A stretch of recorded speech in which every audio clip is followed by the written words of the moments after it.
Right now, we're on a tech talk, which is on security automation for enhanced security operations. Well, we've got with us our speaker, Vijay Bharti, the Chief Information Security Officer and Senior Vice President of Cybersecurity Practice, Happiest Minds Technology. Well, Vijay brings in more than 20 years of experience in the area of IT security across multiple domains like identity and access management, data security, cloud security, and infrastructure security. His recent work includes building security operations center frameworks, including people, processes, and various SIEM technologies, where he's working on building on integrated view of security and ways of leveraging advanced analytics and big data innovations for cybersecurity. So ladies and gentlemen, now I'd like to welcome Vijay Bharti on the stage. Over to you, Vijay. Thank you for joining us today. Can you guys hear me? Huh? Yes, absolutely. Sure. Thank you. Let me share my presentation. Yeah, so good morning, everyone. My name is Vijay. I take care of the security practices for Happiest Minds. At Happiest Minds, we specialize in multiple areas, including cybersecurity, cloud adoption, robotic process automation, AI, ML, and RPA to help customers solve their problems.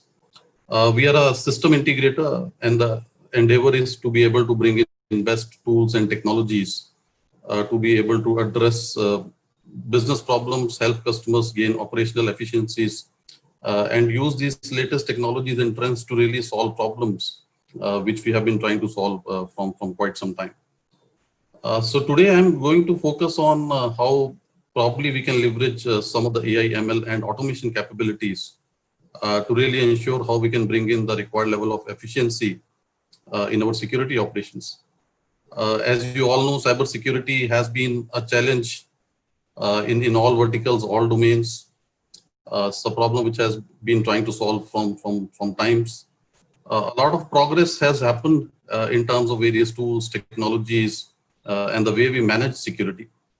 But again, still there are many challenges which remains, right?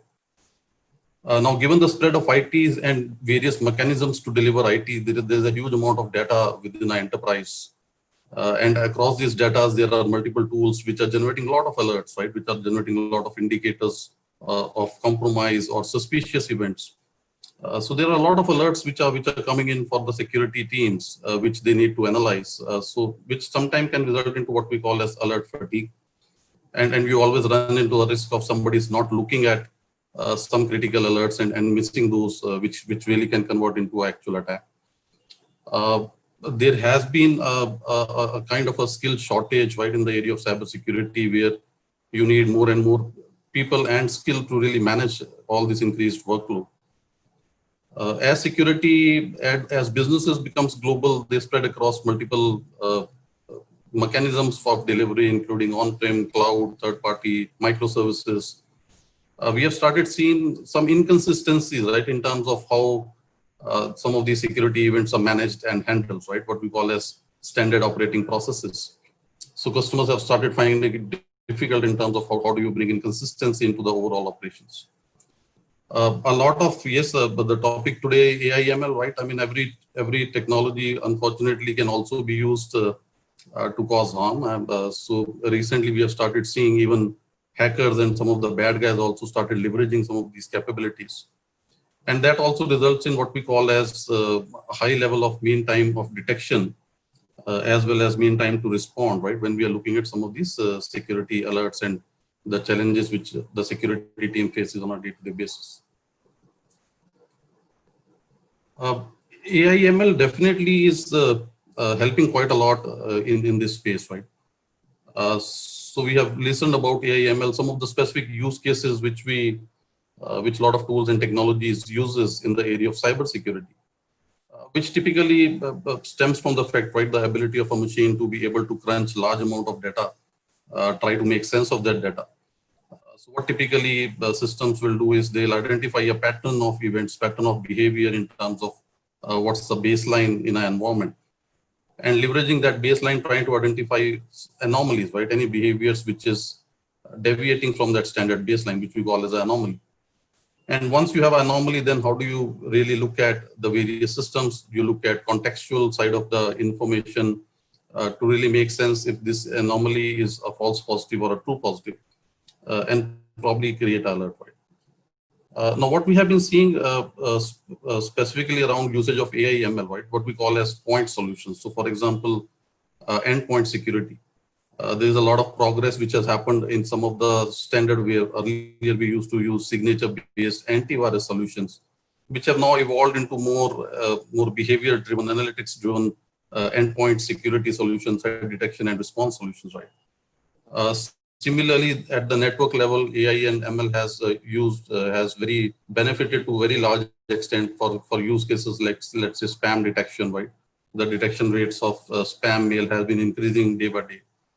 Similarly, looking at anomalies in network traffic behavior and trying to identify if there's some certain suspicious activities happening, right? Similarly, on the people aspect, right, in terms of who are the users and how they are interacting with the system. So when you look at in isolation, AI ML has been very effective at these point products, right, including endpoint or network or identity and access management. But one of the challenges still remains when all of these things comes together. Which means in terms of people leveraging those machines, those endpoints, and kind of behaving on network. So when you put all these three things together, AI ML is still evolving. There's a lot of advancements which are happening in what we call as, let's say, UEBA, which is user and entity behavior analytics. But still, there's a lot of it to be desired for AI and ML to really help on end-to-end management of some of these security challenges.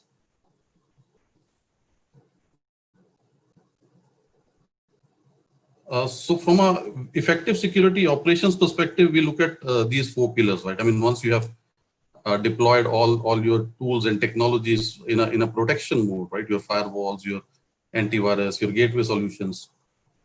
So the challenge really is, how do I detect faster? How do I investigate fast if I have any suspicious event?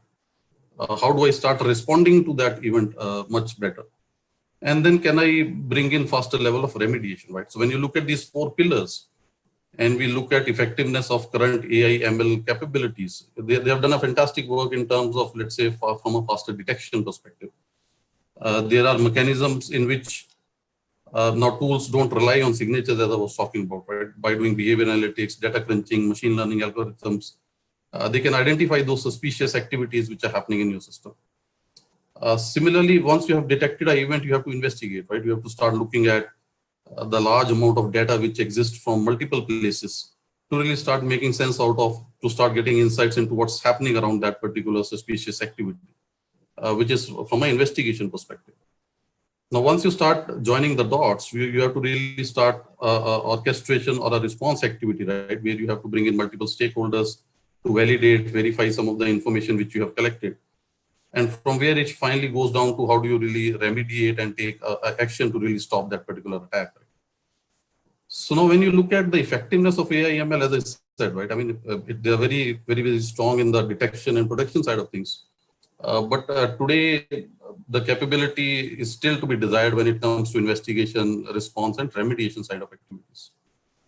And that's where, fortunately, one of the additional technology, which is, again, very effectively used in current scenarios, is what we call as robotic process automation, or from security terminology, it's called SOAR, which is security of orchestration, automation, and response capabilities.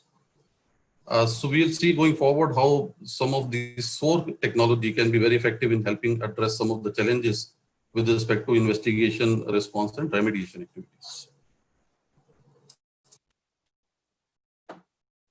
So when we talk about security automation, what we are really looking at is can we leverage a robot or a machine to really try to do those activities which traditionally has been done by people, right? And then thus saves the bandwidth of the team, of the people to really look at more from a threat hunting, more from an analytics perspective.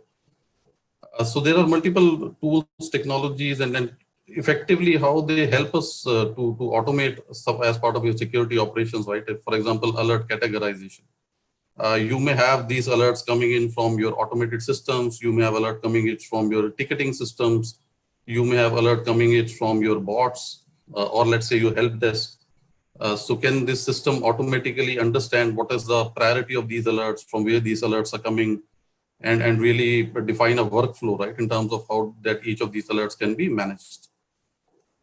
Very important, right? Once you have the alert, can you automatically go into multiple systems within the infrastructure and be able to pull out information which really gives the context for analyst or for the machine itself to really understand what's happening, right? And in that process, be able to preserve all the information, all the data which is collected, right, from legal perspective, from compliance perspective. And finally, at the end of the day, the whole objective is if we can get into a stage where the whole process, right, from detection to remediation, can be automated.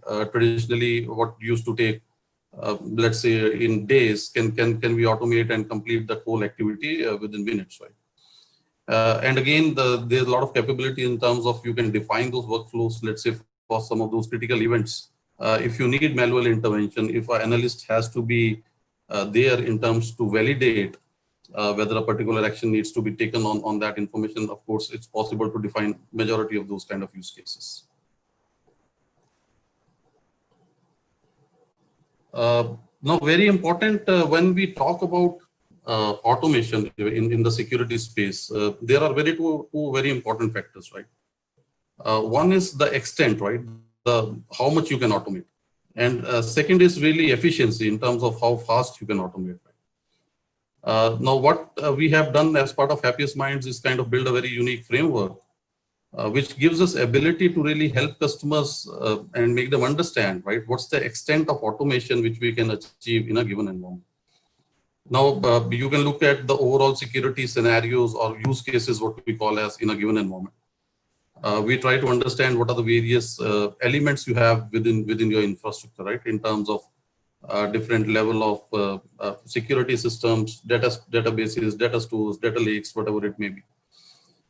So based on that, what we are really trying to do is trying to assess in terms of what is the capability of data enrichment, right? So for example, if I have a suspicious event, would I be able to automatically go and fetch information across multiple systems and be able to define a context around that particular event, right? Which gives enough information, enough intelligence to somebody to really take a decision on in terms of what's happening on that particular incident.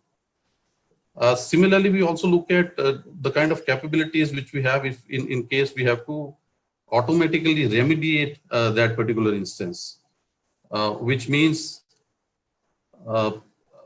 can I go back with the end system and make a change in that system to really block that particular attack, right? For example, if we are looking at suspicious traffic, right? Can I go back to your firewall and block that traffic? If I'm looking at a malware incident, can I go segregate quarantine the machine from the network, put it into an extensive scan and other activities to really validate if that infection existed? And thus, this analysis really helps us to understand what's the possible extent of automation which I can achieve in a given environment, which really gives a very good measure to customers to really understand, right, if they start this automation journey, what they can expect out of it, and what are those areas which will need further work in terms of bringing in additional level of automation.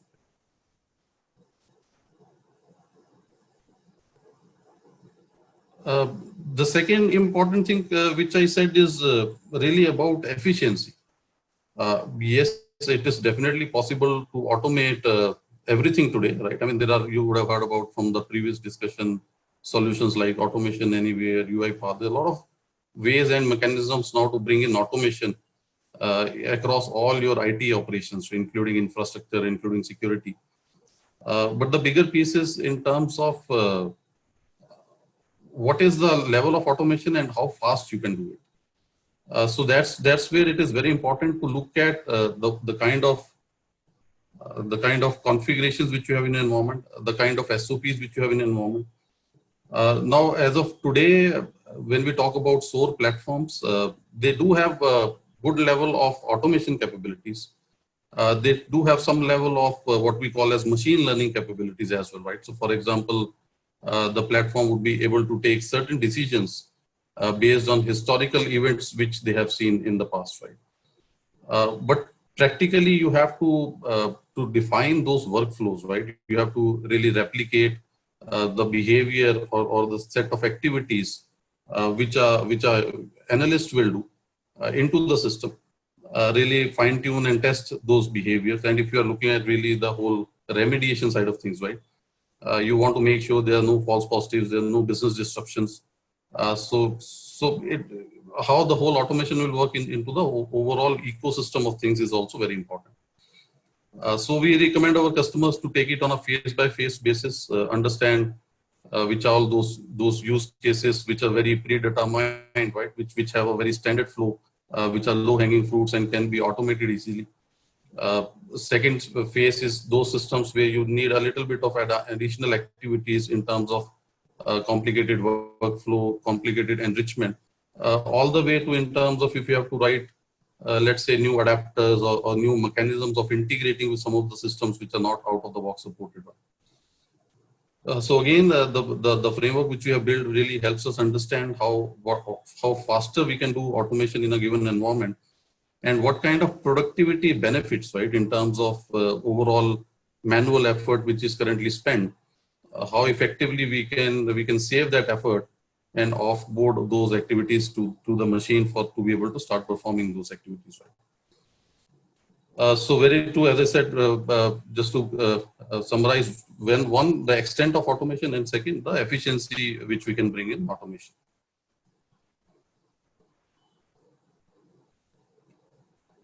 To give you some sample scenarios, for example, phishing has been a major actor through which a lot of attack happens, right? I mean, this is one of the main weapons used by hackers to collect information. Each and every organization has to manage phishing attacks. Now, what these systems can do, they can help you automate the entire workflow for phishing analysis, right? In terms of from the time a user gets a phishing email to do the complete analysis of that email in terms of who the sender was, what is the intent of that email, and also to be able to then go back and take some remediation actions in terms of deleting those emails from user machines and all.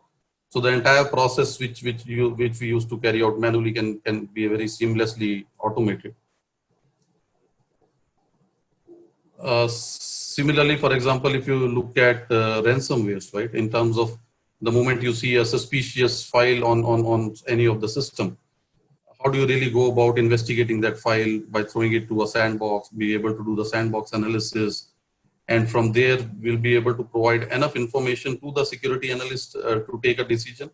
Or again, as I said, right, I mean, certain scenarios we really automate that entire process to make sure the end-to-end remediation happens right from detection to really making those required changes onto the systems to really safeguard that whole environment.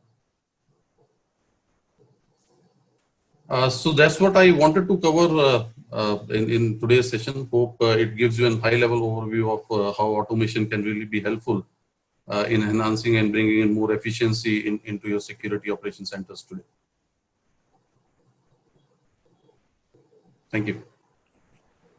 Thank you so much, Vijay, for being with us today on the World AI Show and letting us know more about your company, as well as, I'm sure the audience would love to engage with you during the course of the day today. Thank you so much for your time today.